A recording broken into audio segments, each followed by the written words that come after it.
शेतकरी मित्रांनो नमस्कार. आज आपण आहोत फलटण तालुक्यातील फळांचं गाव म्हणून प्रसिद्ध झालेलं धुमाळवाडी. तर गावाची ओळख अशी आहे की गावामध्ये काय 20 ते 22 प्रकारची फळझाडं आहेत आणि फळझाडं म्हणण्यापेक्षा त्या फळांच्या बाग आहेत. आवळा आणि डाळिंब त्यांनी एकत्र केलेलं होतं. त्यासाठी आपण आपलं मार्गदर्शन दिलेलं आहे. त्यांना त्याचा रिझल्ट विचारू आपण. तुम्हाला रिझल्ट कसा वाटतोय सांगा. फुगवणचा आणि ह्याचा दोन्हीचा रिझल्ट आम्हाला बसला संपूर्ण पोषकचा चांगला रिझल्ट बसला आणि झाड आमची फुटत नव्हती, ते फुटायला लागली, सगळे स्टॉप झाले झाड. स्ट्रेस ही साईज आहे, हे हातातलं डाळिंब जे आहे हे असं म्हणजे बागेतलं हे कुठलं तरी एखाद्या शेल्क फळ आणलंय असं नाही, तर झाडावरती अशी फळं भेटणार बरीचशीच फळ आहे तशी, बरीचशी. म्हणजे साधारण एक तरी 50% आहे. ही फळं घेण्यासाठी एक्स्ट्रा काय केलं वेगळं? नाही एक्स्ट्रा काय ना, आम्ही तुमचं ते दिलेलं एक 5-6 कॅन आम्ही सोडले त्याला, तेवढंच केलं, बाकी कायच आम्ही केलं नाही. नवीन काय प्रयोग केला नाही, काय नाही.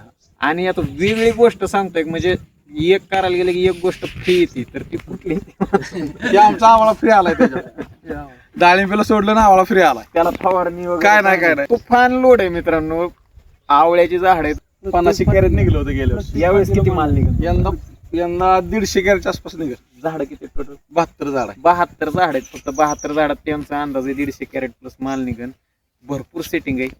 एका झाडाला 3-4 तसंच निघतील. संपूर्ण पोषणचा रिझल्ट आहे. रिझल्ट आहे, नक्की 100%. शेतकऱ्यांनी वापरावं का? नाही वापरायलाच पाहिजे, मी तर म्हणतोय. मी इथं आमच्या इथं पण लय जणांना सांगितलंय, पण आता काय, आता बागा सगळ्यांच्या काय प्रोडक्ट आहे ज्याचा फक्त रिझल्ट बोलतो मित्रांनो. आणि तुमच्या समोर ही डाळिंब बघा. फक्त आज थोडं मार्केट असलं असतं अजून चांगलं. धन्यवाद.